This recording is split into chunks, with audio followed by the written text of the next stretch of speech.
This is Ag Matters PM from the Iowa Agribusiness Radio Network, brought to you by the Iowa Soybean Association, your daily recap of the information that affects Iowa's farmers, producers, and consumers, right here in the heart of the heartland. With reports from our award-winning broadcast team of Dustin Hoffman and Riley Smith. Now, from the IARN studios in Des Moines, here's Dustin Hoffman. Well, good day and welcome to Ag Matters PM from the Iowa Agribusiness Radio Network. Today is Monday, April the 25th. I'm Dustin Huffman. It's good to be back after a technical difficulty caused us to take a hiatus on Friday, but don't worry, we're back and we'll have more great content for you. In fact, coming up on this show, I will be talking with Iowa 3rd District Congresswoman Cindy Axne and Transportation Secretary Pete Buttigieg. And Riley Smith went to the World Food Prize Hall of Laureates for some diplomatic discussions. We'll have that all coming up for you, plus an ag weather outlook. But first, let's take a look at the markets. It's time now for the Ag Matters PM Closing Market Summary, your source for market analysis and settlement prices from the day's trade in Chicago, courtesy of the folks at agmarket.net. Well, the markets are closed for another day, and let's go ahead and turn to Robin Schmahl. He is with AgDairy, which is part of John Stewart & Associates with agmarket.net. Robin, thanks for taking the time to visit with us today. Well, thanks for having me. It's great to be on. All right, so what happened today in the markets? What did we see? Well, we saw a divergence between soybeans and corn. Now, corn was kind of hanging out for a while and started to strengthen a little bit more. Part of that probably has to do with crop progress that we're probably going to be seeing here. Well, what we will be seeing this afternoon. Not a lot being done. A little bit more of a concern there that we're starting to get a little bit late. However, we all know that we can make that up fairly quickly. But I think a lot of the trading that's going to be going on this year is what I use as the term is by the book. If we miss this day, price will go up. If we miss a rain, it's going to go up. If we get a little bit more than anticipated, we're going to go down. So I think that's what we're going to be seeing here. Continued good, strong, fairly strong demand on the corn side. We did see exports inspections higher today, and that was a real good thing as far as demand is concerned. Soybeans down quite a bit for quite a while, but as corn strengthened, soybeans started to strengthen as well. We did see a sale of 330,000 metric tons of soybean for delivery to China overnight, 66,000 for this year. And then the rest of it for 2023. However, the concern there in the China is that they're looking at locking down again. There's more spread of COVID, and that's permeated through the market. It's going to keep somewhat of a limitation on maybe where we're going to go with soybeans as far as all demand is concerned, but maybe a little bit more of that pressure spilled over into the livestock today. But on the wheat side, there we had a little bit of strength. They're looking at delayed crop conditions, or delayed planting, I should say, for spring wheat, looking at that being behind. Crop conditions really not changing as far as winter wheat is concerned. That's providing some support to that market. All right, and you also mentioned how it kind of spilled over into livestock. What did we see on that side of the trade? Well, livestock was the victim of some mass liquidation today, some mass selling across the complex.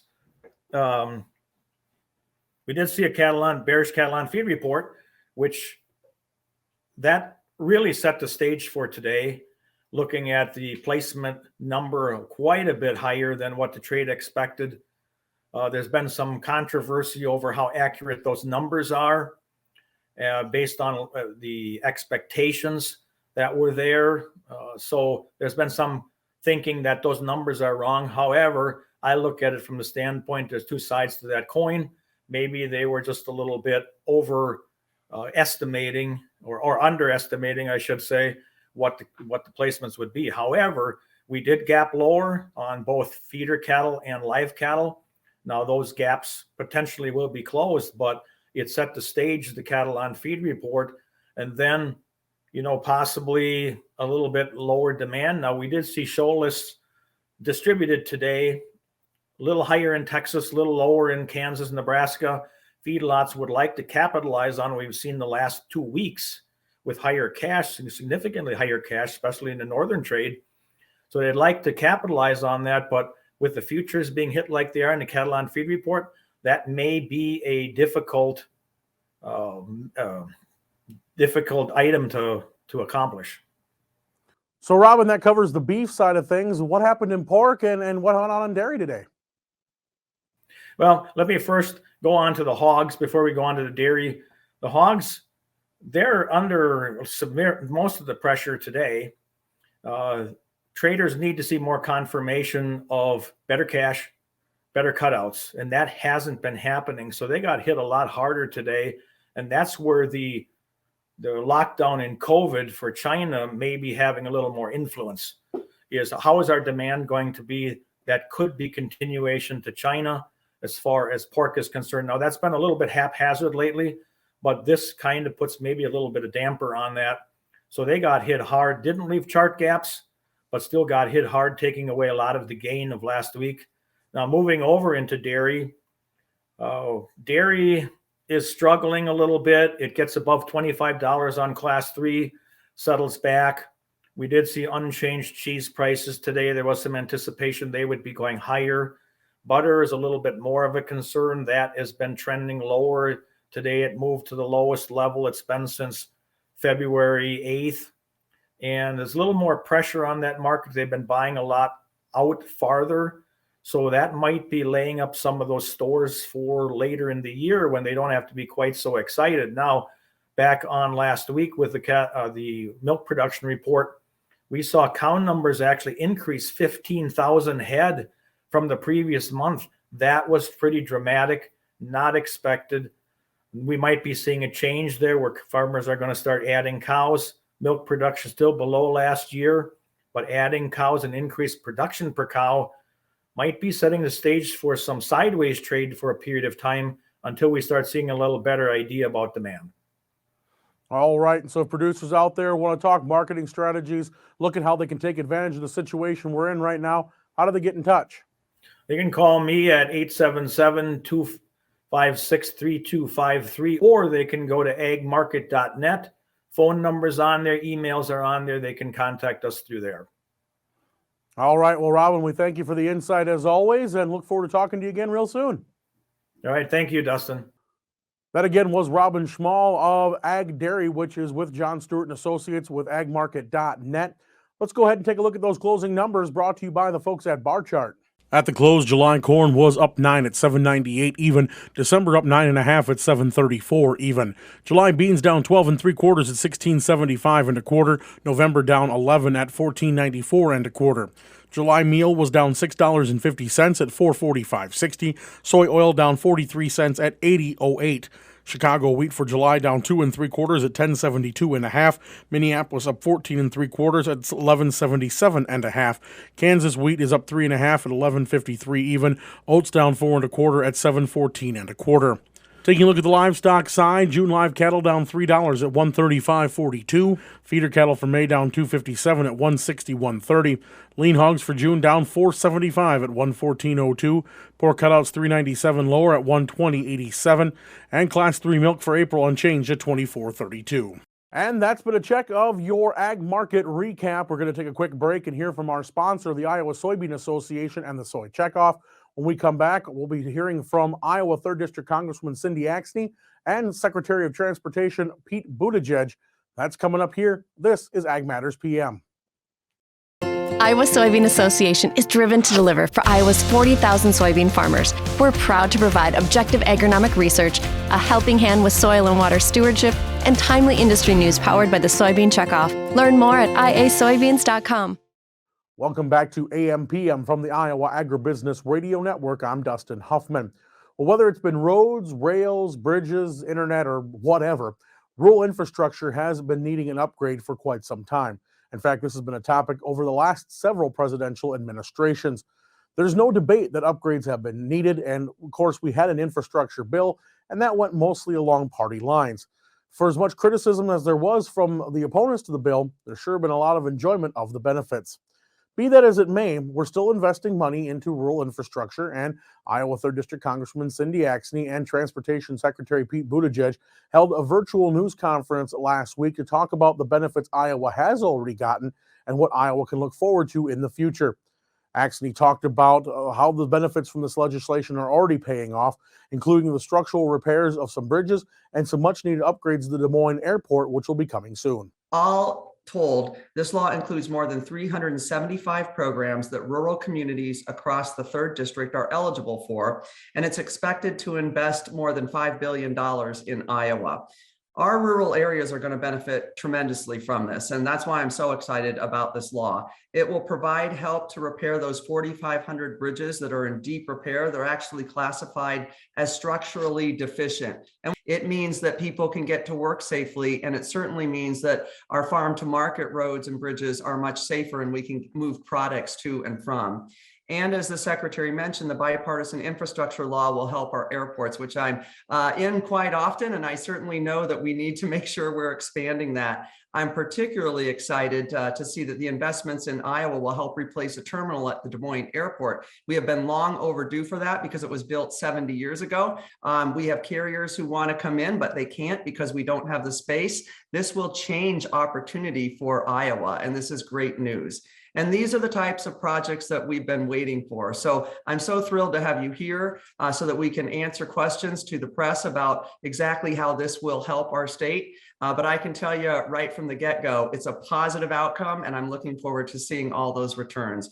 Secretary Buttigieg talked about how projects will be prioritized and who's got the authority over implementing those projects. Greater share of the funding will ultimately be for the states to decide how to prioritize. We're going to set some basic criteria that are laid out in the law. But when we talk about, for example, $3.9 billion coming to Iowa for roads and bridges alone, that's funding that we're going to oversee, but then it will be up to state and local leaders to effectively deploy. And that's where those dollars are a little bit different from the more project-specific things that the Congresswoman has helped to advocate for and secure, like those projects that I mentioned and others that are already in the works. There's a lot of pushback from Republicans on this bill, including here in the state. Axne was asked about her thoughts on the fact that Governor Reynolds has been touting quite a bit of the benefits of this bill, and she said she's not worried about that. She's just happy to see the money get used for what it's intended to be.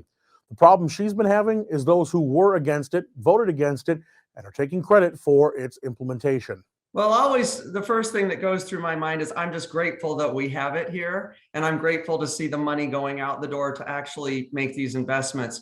Just like you, I'm a community member, a mom. My husband and I have a small business. We rely on the infrastructure here, just like every other family in Iowa. So I'm always grateful to see an announcement that the funding is getting out the door and it's going towards something important. I am always disappointed, though, when I see too many people taking credit without explaining where the funding does come from. I think that that's a mishap across this country. I think it's time that elected officials of all stripes step up and hold themselves transparent and accountable to the truth. So I personally, I would ensure that I would give credit where credit is due. And I certainly hope that other elected officials, including the governor, will do that when this money is expended. As to the rumblings from farmers and many in rural America that this is the first time President Biden's been here in 2 years, and it's only because, once again, we're in an election cycle and he needs the votes. Axne says that just because the president hasn't been here in person doesn't mean he hasn't been working for rural America. She talked about all the initiatives that have already been pushed through and things that have been done that rural America has been able to benefit from. Well, I'd say that the policy is what they need to look to. I would say the president's been quite busy since he was sworn into office.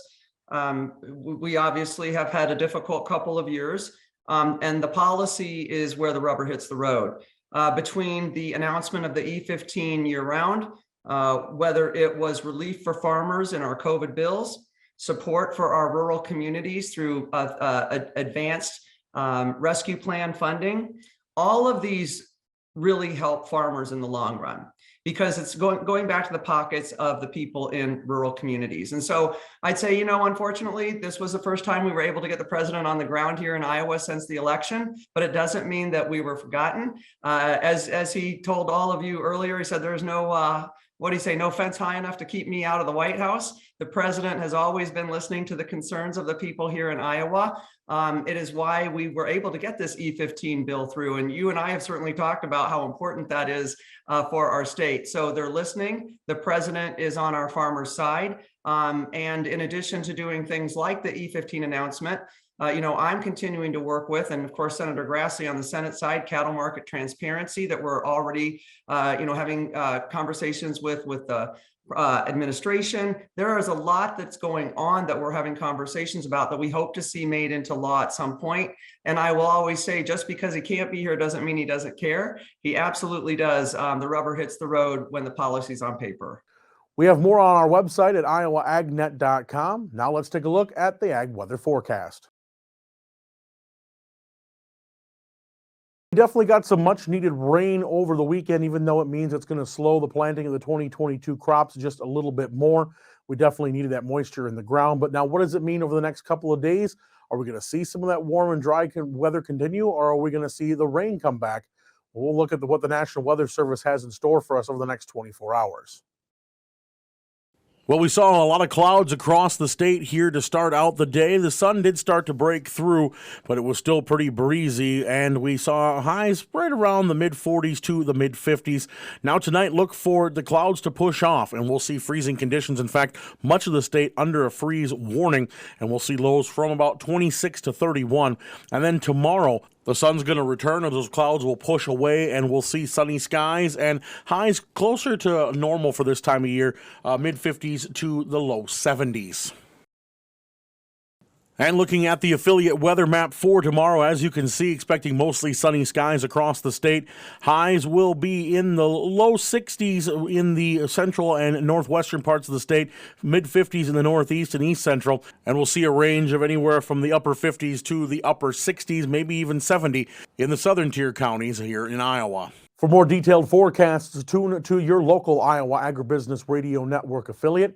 And that's been a check of the Ag Weather Outlook here on Ag Matters PM. We're going to take a short break, and when we come back, Riley Smith will be taking us to the World Food Prize Hall of Laureates for some diplomatic discussions. This is Ag Matters PM.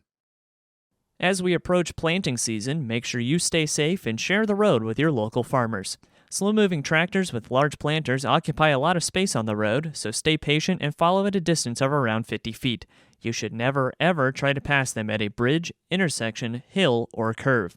It's far better than putting yourself or someone else at risk. So please, stay safe and remember to tip your hat to your local farmer this planting season. This message was brought to you by your friends at the Iowa Agribusiness Radio Network. Welcome back to AMPM from the Iowa Agribusiness Radio Network. I'm Dustin Huffman. Last week, Riley Smith went to the World Food Prize Hall of Laureates, where some diplomatic discussions were held between members of the diplomatic corps in America and in China. Riley Smith has this report. The U.S.-China high-level agricultural dialogue took place last Thursday night at the World Food Prize Hall of Laureates in Des Moines. Ag leaders from both countries were gathered to discuss the important relationship between their ag industries. One of those featured speakers was former Iowa governor and U.S. ambassador to China, Terry Branstad. He talked about the friendship he built with their delegation and how he hopes to revitalize that relationship between the countries. Ambassador Qingdong and your spouse and your delegation, we are proud to welcome you to the American heartland of the state of Iowa. And you said in your brief remarks in the other room that it's all about friendship, and that is so true. In my very first year as governor, 1983, I signed a sister state agreement with Hebei province of China. Governor Zhang Zhiguang came here to Des Moines. We signed that agreement, and he invited me to bring a delegation to Hebei. So in the fall of 1984, I brought a big delegation of 50 Iowans to Szechuan. We were there for the 35th anniversary of the founding of the People's Republic. And we enjoyed the friendliness and hospitality of the Chinese people. And then that relationship grew over the years and is now in its 39th year. Next year will be the 40th anniversary of that sister state agreement.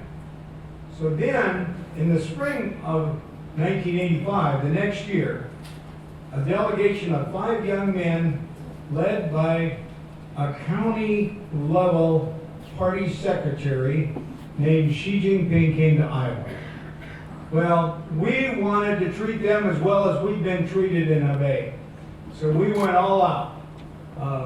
Sarah Landy was in charge of the sister states. Luca Baroni was the one that took them all over Iowa. And they went to birthday party, and they went to barbecue. They went out on the Mississippi River. They visited a lot of Iowans and really felt very warmly welcome. Many years later, I came back as governor. After I'd been president of Des Moines University, I was again elected governor, and I wanted to go to China. But the legislature was still in session in June, so I had to send my new lieutenant governor, Kim Reynolds. And she led the delegation and made a great impression. And then I went in September. Normally I get to meet with the governor of Hebei, party secretary of Hebei province. I got to meet with Vice President Xi in the Great Hall of People. And he had his itinerary from the 85 trip. This is in 2011. And he went on and on. He calls us old friends and mentioned all the people that the Borjak family stayed with, Luca Baroni, Sarah Landy, and calls us all old friends. So we wanted to make sure we made a good impression on him when he was here. So we went all out, and I think we did make a good impression. Because when I came back to China, and then, so we hosted that event, the Old Friends Reunion in Muscatine State. We had the big dinner at the State House, 1,600 people, the whole legislature, Court of Appeals, Supreme Court, I think 300 Chinese guests. And then we had the high-level food and agriculture symposium here at the World Food Prize building. And then he visited the Kimberly Farm. And now we have a Kimberly Farm, Friendship Farm being built in Hebei province. Mr. Kimberly is here, along with his son. They've been very active in that. So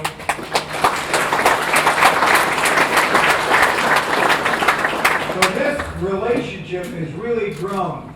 And then when Xi Jinping became the president, the leader of China, he came to Seattle. I was one of 5 American governors that had the chance to go there.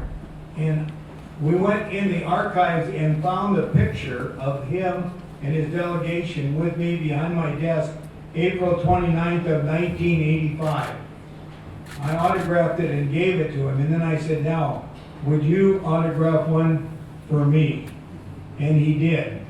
And so then, when President Trump chose me as the ambassador to China because of my longtime experience and friendship with the Chinese people, I brought that picture with me to the ambassador's residence. And it was amazing. All the Chinese guests that would visit the residence wanted their picture with me in front of that picture with Xi Jinping. And so this relationship has grown. And obviously, agriculture is a very important part of it. And I've had the honor of being hosted by Ambassador Qingdong a couple of times in DC. So I was really pleased that he decided to come and spend several days here in Iowa and visit many of the sites that Xi Jinping visited when he was here back in 1985. So I wanted to give you a little history. We're very proud of the history, and as Ambassador Qingdong said, it's all about the friendship and the relationships that we have, and we want to build on that for the future. So I'm proud to be here to be part of this symposium again, as we had the one back in 2012, and we're certainly honored that Ambassador Qingdong and his delegation are here to be part of it. I also understand our new ambassador to China, Nick Burns, is also on through the through the video, through the technology that we have today. So we want to say hi and thank you to all of our friends in China and to our American ambassador to China as well, Nick Burns. Thank you all very much. We'll have more coverage from the U.S.-China high-level agricultural dialogue coming to you in future episodes of AMPM. For the Iowa Agribusiness Radio Network, I'm Riley Smith. Thanks, Riley, and that's all there is for this edition of Ag Matters PM. You can find all our content online at iowaagnet.com. Don't forget to follow us on social media through Facebook, Twitter, LinkedIn, Instagram, and of course, you can find all our video products and past episodes of AMPM at our YouTube channel. You can also get our free twice daily market podcast through Amazon, Apple, Google, Podbean, and Spotify.